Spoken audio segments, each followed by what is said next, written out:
मनोज कुमार जी भिवानी से। राधे वल्लभ श्री हरिवंश। जय श्री राधे वल्लभ श्री। गुरुदेव आपके चरणों में कोटि कोटि प्रणाम।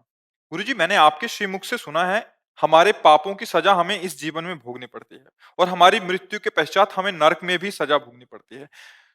जब हमारा दोबारा जन्म होता है तो हमारे पिछले प्रारब्ध हमें क्यों परेशान करते हैं, जबकि हम हमारी सजा तो नरक में भोग चुके हैं और हमें मनुष्य जीवन में नरक और स्वर्ग का एहसास एक बार क्यों थोड़ी होता है? जन्म हुआ हमारा। जब से सृष्टि हुई अनंतों बार हम जन्म ले चुके हैं और हमारे कर्मों का एक स्टॉक है जिसका नाम संचित कर्म है। जो हम नए कर्म कर रहे हैं उनका नाम क्रियमाण है। उस संचित कर्म गोदाम से जो कुछ पुण्य और कुछ पाप दोनों मिलाकर के तन मिला वो मानव देह।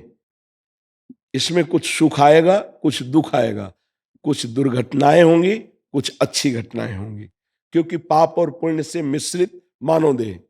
पुण्य देह देवता, पाप देह यातना देह, नरक में जो मिलती है। अब इसमें हम जो नए कर्म कर रहे हैं ये वहां जमा हो रहे हैं जाके। इनका फल अभी कुछ नहीं मिल रहा। नहीं तो जैसे कोई धर्म से चल रहा है, कोई नाम जप कर रहा है, कोई सतमार्ग में चल रहा है और उसको शारीरिक दंड मिल रहा है, परेशानियां आ रही, तो इसका फल नहीं है। ये पूर्व का जब शरीर रचा गया तब रखा गया था। 20 साल में ये, 10 साल में ये, 35 वर्ष की अवस्था में ये, तो वही भोगना पड़ रहा है। बड़े बड़े संतों को भोगना पड़ता है। वो उसको सह लेते हैं। यद्यपि मिटाया जा सकता है लेकिन उसको सह लेते हैं। और जो नया कर्म हमारा हो रहा है, अगर ये गंदा हुआ तो हमको दंड, एक एक कर्म थोड़ी हमारे पास है। जैसे आप समझिए, एक बार कोई किसी माता बहन के साथ गंदी हरकत में पकड़ा गया, 5 मिनट का कृत्य, आजीवन की सजा, या अब तो जैसे कहा जा रहा है फांसी की सजा। ये एक कृत्य है जो ओपन हो गया, खुल गया। उसने ऐसे कितने पाप किए हैं आप समझ सकते हैं। वो कहेगा मैं पूरी जेल जीवन भर भोग रहा हूं, तो एक कृत्य का भोग रहे हो, लेकिन तुम्हारे ऐसे लाखों कृत्य हैं पूर्व से लेकर अब तक। एक एक क्रिया का कितना भारी भारी दंड है, यही देख लो ना। लेकिन हजारों क्रियाएं ऐसी जो हमारी ओपन नहीं हुई, तो यहां तो नहीं चल दंड मिला, लेकिन वो सब एक सेकंड का भी लिखा जाता है हिसाब। अब वो जमा हो गया। अब उनमें से कितने पापों का दंड नरक में मिलेगा, पूरा रजिस्टर है और पूर्व का है। अब फिर उसे नई योनि में दिया गया। एक जैसे जेल में भी जाता है तो कुछ सुविधाएं दे दी जाती हैं, ये आजीवन जेल में रहेगा इसलिए ऐसा ऐसा ऐसा। तो जैसे नरक में भी है, तो बस 5 कर्मों का इसे फल भुगवा दो, शेष इसको नई योनि दो, सुअर बनाओ, कुत्ता बनाओ, ऐसे भटकाते रहो। फिर एक बार मनुष्य जन्म दिया गया।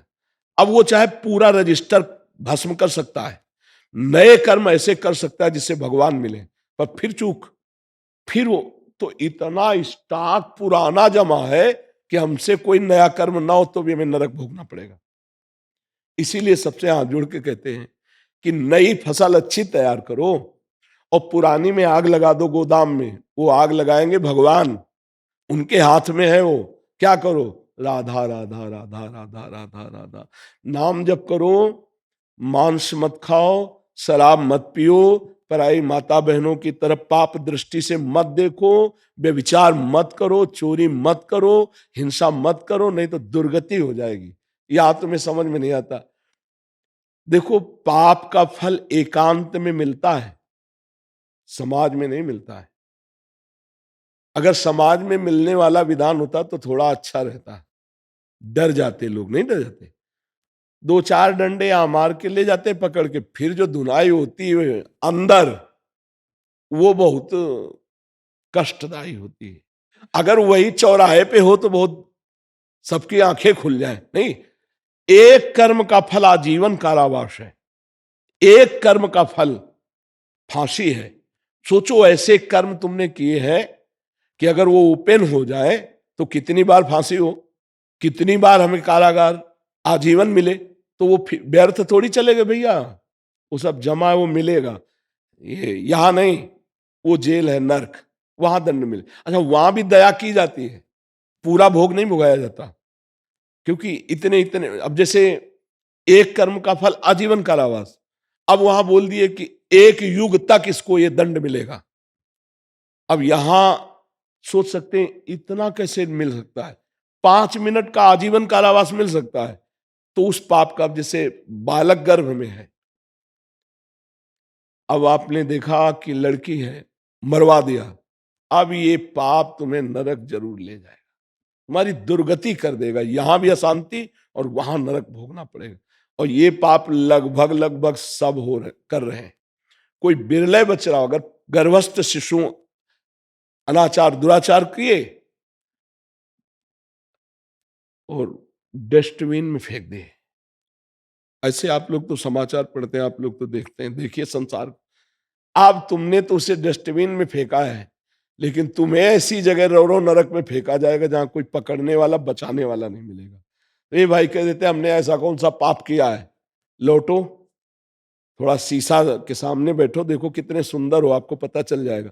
बचपन से लेकर अभी तक सोचो तो होश उड़ जाएंगे अगर एक एक कर्म का दंड मिले। सच्ची कह रहा हूं, अगर एक एक कर्म का दंड मिले, भगवान तो क्षमा कर देते हैं, बड़े कृपालु हैं। अगर पूरा हिसाब किताब मिले ना, तो इसी जन्म में जो हमने किया है, 1000-2000 बार मनुष्य बनाए जाए ना, तो भी अपने भारतीय कानून के अनुसार हर बार हमें फांसी हो। आप देख लो, अंदर से देख लो।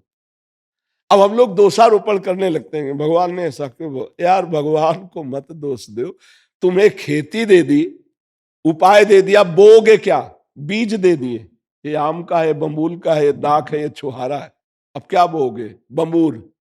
अब कहो भगवान बड़ा निर्दयी, हमारी खेती में काटे। भैया बोया क्या है आपने, बीज तो उसने सब दिए। आप अच्छा कर्म कर सकते थे, आप समाज राष्ट्र की सेवा करके, भजन करके, भगवान को प्राप्ति वाले कर्म, आपने बुरे आचरण किए हैं। तो इसलिए ऐसा कि फिर इतना भगवान कष्ट क्यों देते हैं। नहीं नहीं, भगवान बड़े कृपालु हैं, वो हमारी उस दुर्दशा में भी हमको सहयोग दिया कि नरक से निकाल के फिर मनुष्य बना दिया। पर आज हम फिर भी चूक कर रहे हैं, न नाम जप कर रहे हैं, न धर्म से चल रहे हैं, मनमानी आचरण करते जा रहे हैं, और उनका फल भोगना पड़ेगा। कितने पाप हो रहे हैं, जो अपने को पापात्मा नहीं समझते हैं। पाप कर्म कितनी जोर के हो रहे हैं।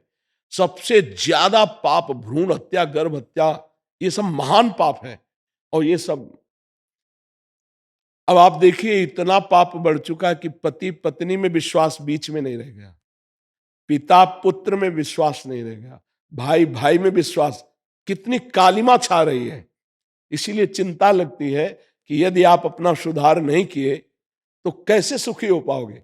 एक घर में रहते हो, पति पत्नी में परस्पर प्यार विश्वास नहीं, तो कैसे जियोगे, कैसे जियोगे।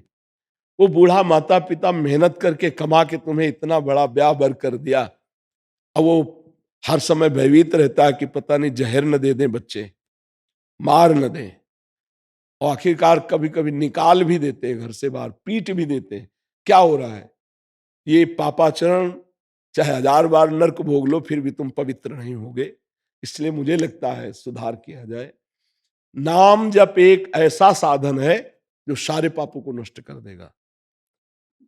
विश्वास कर लीजिए, ये अनुभव की बात, संतों की बात और शास्त्र की बात।